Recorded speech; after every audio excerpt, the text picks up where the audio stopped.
চাবি যে ঢুকালাম পকেটে। দাঁড়াও 2 মিনিট খালি দাঁড়াও, তোমাকে যদি গুলি না করে এসে ভলিবল খেলছি, বাচ্চা কাচ্চাগুলো ভলিবল খেলছে। তো hey guys, good morning, welcome to my new blog. তো গাইস আজকে অনেক মন খারাপ, কারণ কালকে রাত্রের থেকেই আমার মনটা খারাপ। কারণ আমার বন্ধু আমাকে কল করেছিল যে ওর এসএসবির যে কালকে রেজাল্টটা দিয়েছে, সে মাত্র 0.99% জন্য চাকরিটা হলো না। আমার আরেকটা বন্ধু চাকরি হয়ে গেল সিআরপিএফে, আমার এই বন্ধুটার হলো না। মানে আমরা ছোটোবেলা থেকে লাঙ্গাটিয়া ইয়াব। তো আমি কালকে রাত্রে 1 থেকে 1.5 ঘন্টা আমি আর আমার একটা কাকা ওকে বুঝাইছি, বললাম যে নেক্সট ডে তোর 1.5 মাস পরে এক্সাম আছে, ওটার জন্য তুই ভালো করে তৈরি নে। পরে ওদের বাড়ির অবস্থাও বেশি একটা ভালো না, কারণ অনেক সমস্যা। তো তার জন্য এবার আমার বন্ধুটার চাকরিটা হলে বেশি ভালো হতো, কিন্তু হয়নি, এখন কিছু করার নেই। তাই বললাম যে ভাই তুই একটু তাড়াতাড়ি ভালো করে পড়াশোনা কর, যেন সামনের বার নেক্সট চাকরিটা হয়ে যায় তোর। ঠিক আছে গাইস, অন্যান্য কাজ করি চলো। তো গাইস আজকে সারাদিন ভিডিও বানাইনি, তার জন্য এখন চলে যাচ্ছি মাঠে, কিছু একটা শ্যুট করবো, তোমাদের দেখাবো।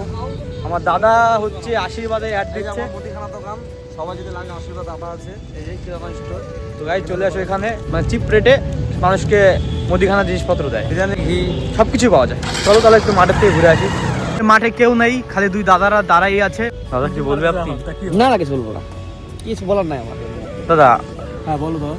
বললাম এই দাদা তো বিয়ে হয়ে গেছে, কিন্তু চুল দাঁড়িয়ে এমন কেন অবস্থা? মানে মানে কষ্ট মনে হচ্ছে জীবনে। লাড্ডু খাওয়ার পর যে অবস্থা হয় সেই অবস্থা হয়েছে দাদা। একদম লাড্ডু খাওয়ার পরে এই অবস্থা, লাড্ডু না খেলে আরেক অবস্থা হতো, খাওয়ার পরে এই অবস্থা। তার মানে মানুষকে কি মানে বলতে চাও যে বিয়ে করাটা ঠিক না? ঠিক না, আরে না করলেও মুশকিল, করলেও মুশকিল। ভাবনা চিন্তা করে করো, যেটা মানে বিয়ের লাড্ডু খেলেও মুশকিল, না খেলেও মুশকিল। Yes. আচ্ছা খেলে এক পর্যায়ে, না খেলে আরেক পর্যায়ে। আচ্ছা।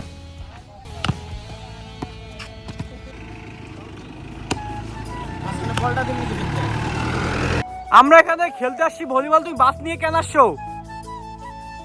হ্যাঁ এটা কেমন, এটা কেমন মানে তোমার? হ্যাঁ পাবলিকে দেখো, দেখতে পাচ্ছ পাবলিক দুটো খেলছে এখানে, কিছু বলো না তোমরা? বাস নিয়ে আসছে, চলো বাস সরাও, আমরা খেলছি আর তুমি নটিং মারছো। হ্যাঁ বাস নিয়ে তুমি এখানে নটিং মারছো, পুরো গুলি করো একদম। তুমি বাস নিয়ে গেলে এখান থেকে ঘুষি দেবো, ঘুষি কি? এই যে চাবি যে ঢুকালাম পকেটে। দাঁড়াও 2 মিনিট খালি দাঁড়াও, তোমাকে যদি গুলি না করে এসে দেখো। ঠিক আছে, আমি 5 মিনিট দাঁড়াবো। দাদা বন্দুকটা বের করতে বলো, দাদা বন্দুকটা নিয়ে আসো। বন্দুকটা আনলে তো ভয় পেয়ে যাবে, বাচ্চা মানুষ ছিল না। হেসো না দাদা, হেসো না, বাসটা সরাও তাড়াতাড়ি। এখানে আমরা ভলিবল খেলছি, বাচ্চা কাচ্চাগুলো ভলিবল খেলছে, নটিং মারছো তুমি এখানে। হ্যাঁ পাবলিক কই, পাবলিক কই? পাবলিক এখানে কি মজা হচ্ছে না? পাবলিক এটা মজা কি মনে হচ্ছে? মজাকে মজা মানে বাচ্চা এখান দিয়ে ভলিবল খেলবো আমরা এখানে।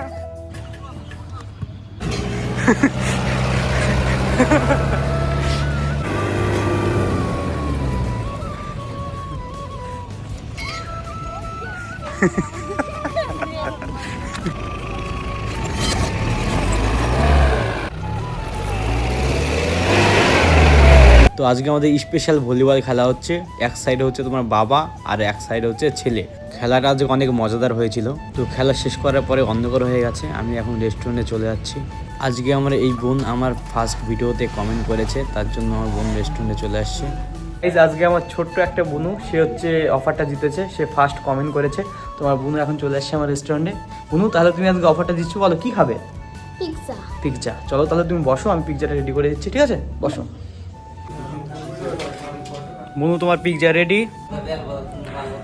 আচ্ছা বুনু, পিৎজাটা কেমন হয়েছে? ভালো, আচ্ছা, তো তোমার মানে আজকের যে অফারটা জিতে তোমার কেমন লাগছে? অনেক ভালো। আচ্ছা ঠিক আছে, তাহলে পিৎজাটা এনজয় করো, টাটা দিয়ে দাও আমাদের একটু। তো হে গাইজ, আজকের মতো ভিডিও এই পর্যন্তই, কারণ আমি রেস্টুরেন্ট পুরোপুরি বন্ধ করে দিয়েছি। তো গাইজ অফারটার কথা মনে আছে তো? আমি কিন্তু অফার চলছে আমার রেস্টুরেন্টে, 17 তারিখ পর্যন্ত অফারটা থাকবে। তো তাড়াতাড়ি সবাই কমেন্ট শেয়ার লাইক করে চলে আসো আমার রেস্টুরেন্টে, যে ফার্স্ট কমেন্ট করবে তার জন্যই কিন্তু অফারটা থাকছে।